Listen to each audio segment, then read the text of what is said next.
Hi everyone, this is Lando and you are watching Lando Nation. The time now is 3:08 PM on this Thursday, the 3rd of March 2011. It's time for another episode of 5 Card Draw, your one-stop shop for all things poker. And there is a lot to get through, so I'm going to whip through this really quickly. But before I do start, I'd just like to give a quick shout out to all my deaf and hard of hearing friends. So here goes.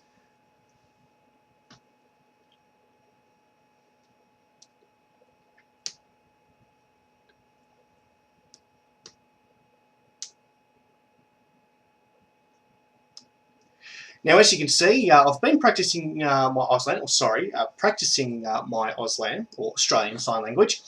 And while I still have a lot to learn, it's definitely going to come in handy, so to speak, for the events that are coming up in the next couple of months, thanks to the team, of course, at Deaf Poker Australia. Now, first up, on Saturday, the 16th of April, the Royal Derby Hotel in Brunswick will play host to the 2nd annual Victorian Deaf Poker Championship, which will cost $45 to buy in.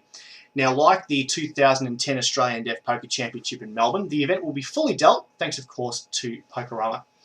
Registration will be open on the night from 5 PM and the cards will be in the air from 7:30 PM. Then on Saturday, May the 8th, the New South Wales Deaf Poker Championship will take place at the Parramatta RSL. Now, although the event will be self-dealt and have a smaller buy-in of $35, DPA President Sokon Kim is confident of a very big turnout. Registration will be open from 1 PM and the action gets underway at 2 PM.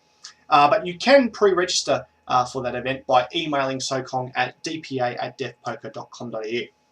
And finally, a quick update on the 2011 Australian Deaf Poker Championships. Now, after concerns were raised over the original scheduled date of Saturday, October 1, due to the clash to the AFL-NRL Grand Final weekend, the Adelaide Casino has announced that the ADPC has been moved to Saturday, October the 22nd.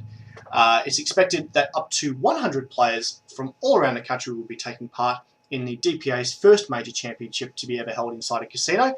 And with a $100 buy-in, which is the largest in deaf history, the first prize is estimated at $1,000. So for more details on any of these events, please check out the official DPA Facebook page or log on to the official website www.deafpoker.com.au.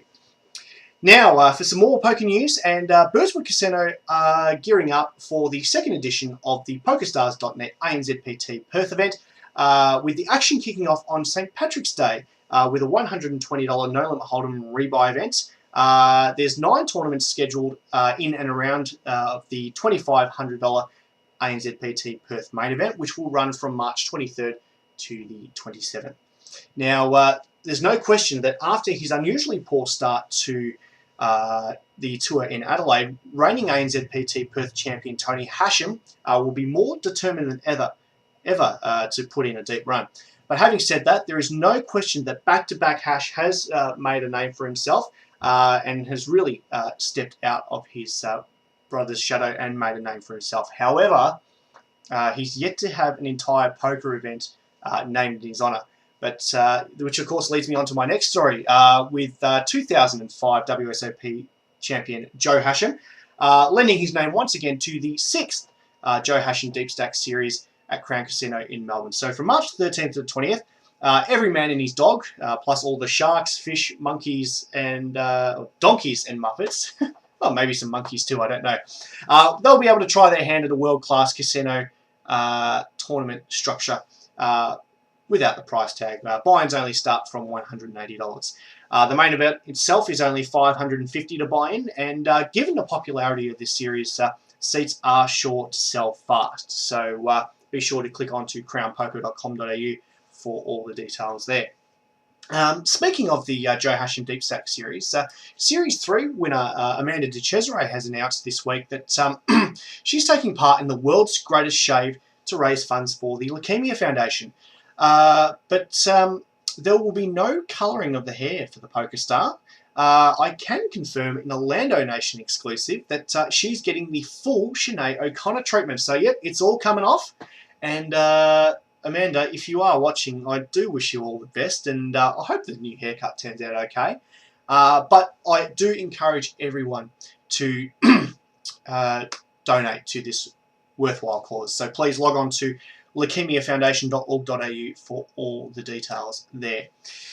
Now, finally, into some international poker news. There are rumours coming out of the USA that 11-time WSOP bracelet winner Phil Hellmuth could become a commentator on the WSOP. In a recent video linked on the 2+2 forums, Matt Savage, who is considered the world's best tournament director, he posted a link to a video interview he conducted with Hellmuth during the LA Poker Classic, where the poker brat hinted at both the possibility of both this new job and the chance that he might be picked up by another online poker site for sponsorship, given the fact that he was dropped by Ultimate Bet late last year. The vast majority of 2+2 forum users are, of course, not happy about this, and for once I'm actually inclined to agree. Look, as much respect as I have for Hellmuth for his talent, I just can't stand his commentary. I've watched many of his poker shows in the past, and look, he just constantly talks about himself, so I've actually had to mute the TV so I can watch it properly, you know.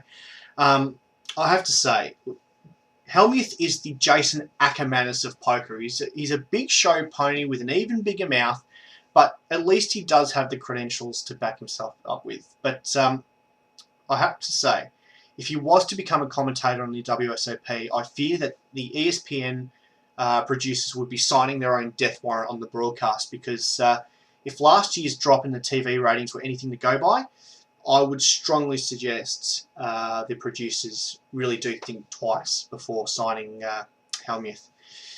And with that, that is all that's been happening in my part of the poker world. So if you need more info on the stories I've brought you today, click on the links below. And as an added bonus, I've thrown in a link to the Micros YouTube channel. Now, this is fast becoming one of the world's most popular poker animated series. And if you haven't seen at least one episode yet, please, I implore you to check it out. And but make sure you do tell them that I sent you. Oh, and please don't forget to like, comment, subscribe, share, and check out all my written blogs over at lando-nation.blogspot.com.